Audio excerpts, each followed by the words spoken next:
सीमा सुरक्षा बल यानी बॉर्डर सिक्योरिटी फोर्स में रेडियो ऑपरेटर और रेडियो मैकेनिक्स की भर्ती जो है एक लंबे अरसे के बाद आई है, यानी 2 साल बाद आई है। पिछली भर्ती ये 2 साल पहले ही आई थी, ठीक है ना। तो इसके बारे में क्या क्या योग्यता है और इसमें मतलब हाइट और लंबाई क्या है, फिजिकल क्या है, उसके बारे में हम जानेंगे, ठीक है ना। और इसमें योग्यता क्या है जानेंगे, और एक वीडियो में इसकी जो है सिलेबस की बनाऊंगा कि इसमें सिलेबस क्या है, क्योंकि इसमें 2 पेपर होते हैं मेनली।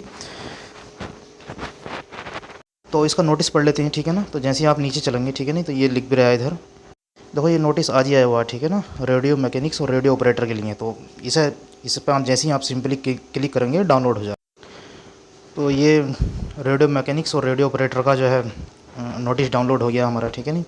तो इसमें देखेंगे ज़रा, सबसे पहले हम चेक करते हैं, सबसे पहले देखते हैं हेड कांस्टेबल रेडियो ऑपरेटर की भर्ती देखते हैं, ठीक है नहीं। तो इसमें जनरल वालों के लिए कुल मिलाकर जो है 321 पद हैं, ठीक है ना।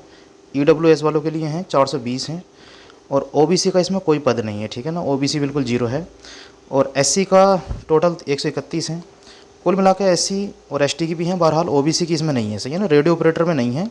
और टोटल जो भर्ती है ये हैं 982 भर्ती हैं। अब हेड कांस्टेबल रेडियो मैकेनिक्स की भर्ती देखेंगे, ठीक है नहीं, हेड कांस्टेबल रेडियो मैकेनिक्स की। तो इसमें जनरल वालों के लिए 43 पद हैं,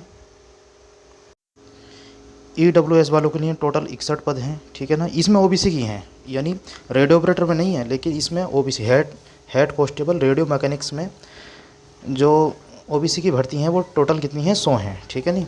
SC की भी हैं, ST की भी हैं, और इसमें यानी रेडियो मैकेनिक्स में कुल जो है 330 पद आपके आए हुए हैं, ठीक है नहीं। तो ये भर्तियों का ब्यौरा हो गया। अब इस पर देखते हैं कि कौन कौन लोग इसमें फॉर्म डाल सकते हैं। तो जैसे ही हम नीचे को चलेंगे, ठीक है नहीं, तो ये आ गया एज का क्राइटेरिया आ गया कि एज इसमें किस किस की वैलिड रहेगी। ये कह रहा है कि एज जो होनी चाहिए वो 18 से 25 के बीच में होनी चाहिए, ठीक है ना। और कब तक, 19 सितंबर 2022 तक, यानी वो मैक्सिमम 25 वर्ष का है तो फार्म डाल सकता है, ठीक है नहीं। लेकिन इसमें OBC और जो आपका SC और ST होता है उसमें कुछ कोटा होता है, सही है ना, उसे छूट मिलती है। तो इसमें है दे नहीं रखा, बहरहाल छूट होती है उसमें, ठीक है नहीं, 2 या 3 साल की छूट होती है।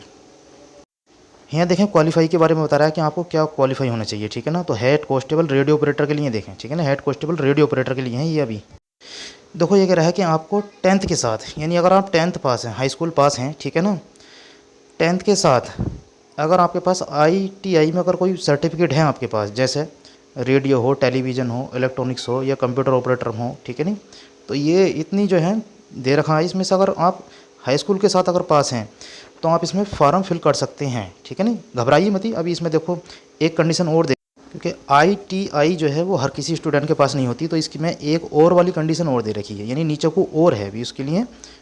तो जैसे ही हम इसमें नीचे चलेंगे तो इसके नीचे लिख रहा है,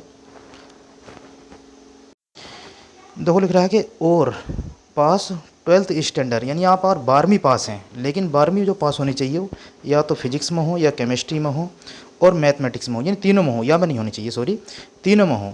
और तीनों में जो अंक होने चाहिए इसके आपको जो प्राप्त होने चाहिए वो 60% होना चाहिए, यानी कि आप फिजिक्स में और केमिस्ट्री में, मैथ में, तीनों को मिलाकर अगर आपके 60% है तो इसमें फॉर्म फिल कर सकते हैं। या फिर हाई स्कूल के साथ ITI है, यानी टेलीविज़न रेडियो वगैरह में, तो भी आप इसमें फॉर्म फिल कर सकते हैं, ठीक है ना, हेड कांस्टेबल रेडियो ऑपरेटर के लिए, ठीक है ना। हेड कांस्टेबल रेडियो मैकेनिक्स ये यानी दूसरी पोस्ट इसकी है, ठीक है ना। और इसमें भी वही क्राइटेरिया है, यानी आपको इसमें देखो लिख रहा है कि हाई स्कूल के साथ साथ आपके पास अगर ITI में यही सर्टिफिकेट, यानी radio, television, general electrics, computer, electronics, यानी इसमें से अगर कोई है आपके पास हाई स्कूल के साथ साथ तो इसमें फॉर्म डाल सकते हैं। और यानी कि अगर इसमें से नहीं है कोई चीज़ तो आपके पास नीचे वाला क्राइटेरिया जो है पूरा होना चाहिए, ठीक, यानी पास इन इंटरमीडिएट 12th स्टैंडर्ड, यानी आपको इंटर में पास होना है, और इसमें फिजिक्स होनी चाहिए, केमिस्ट्री होनी चाहिए, और मैथमेटिक्स होनी चाहिए। मैथमेटिक्स में मिलाकर 60% अगर आपके पास अंक बनने हैं तो आप इसमें जो है अपना फॉर्म फिल कर सकते हैं। यानी रेडियो मैकेनिक्स और रेडियो ऑपरेटर दोनों की कंडीशनें सेम ही हैं लगभग। अब फाइनल में इसमें हम फिजिकल की बात कर लें कि फिजिकल में इसके क्या क्या मांगा है, ठीक है नहीं। इसमें ये कह रहा है कि आप ST से हैं, यानी ST में हैं, और ऑल स्टेट, यानी किसी भी स्टेट में रहते हैं, ठीक है ना, इंक्लूडेड, यानी ई से छोड़ के, नागास और मिजोरम्स को, ठीक है ना। तो आपकी जो हाइट होनी चाहिए वो 162.5 सेंटीमीटर होना चाहिए और चेस्ट 76 से 81 सेंटीमीटर होना चाहिए, ठीक है नहीं।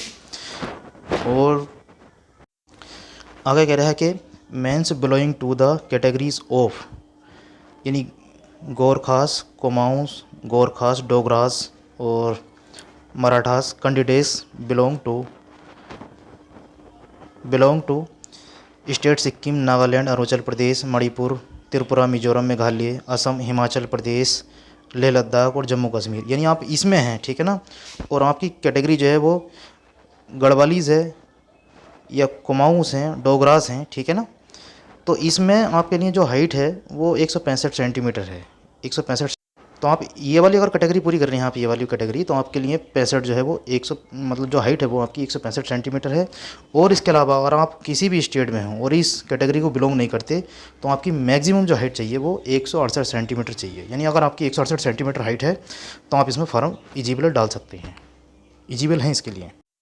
फीमेल के लिए भी यही कंडीशन है, अगर आप इसमें ही हैं जम्मू कश्मीर वगैरह में और गढ़वालीस हैं, कुमाऊँ हैं या डोगराज हैं, तो लड़कियों के लिए 165 सेंटीमीटर है। और उसका अगर आप यूपी हरियाणा वगैरह से हैं, अदर स्टेट यानी कोई सा भी स्टेट हो, तो उसके लिए जो है आपके मिनिमम जो सेंटीमीटर है वो 157 सेंटीमीटर होना चाहिए, 157 सेंटीमीटर। तो आप इसका फॉर्म जो है डाल सकते हैं।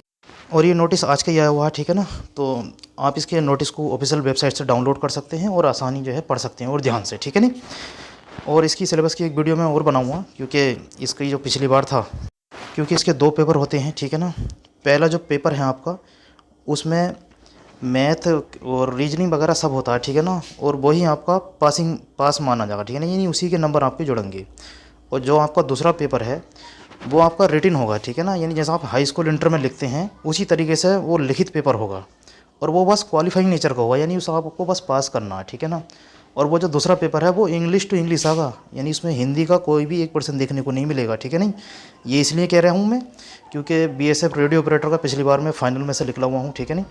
क्योंकि हमें उसके बारे में पता नहीं था कि वो हिंदी में है या इंग्लिश में है, ठीक है ना। तो टोटल पेपर जो था वो इंग्लिश में आया था, दूसरा वाला, ठीक है नहीं। लेकिन उसका आप आंसर हिंदी में लिख दें चाहे इंग्लिश में लिखें, और वो पेपर ऐसा करना है आपको जैसे हाई स्कूल या इंटर की कॉपी लिख रहे हैं, ठीक है नहीं।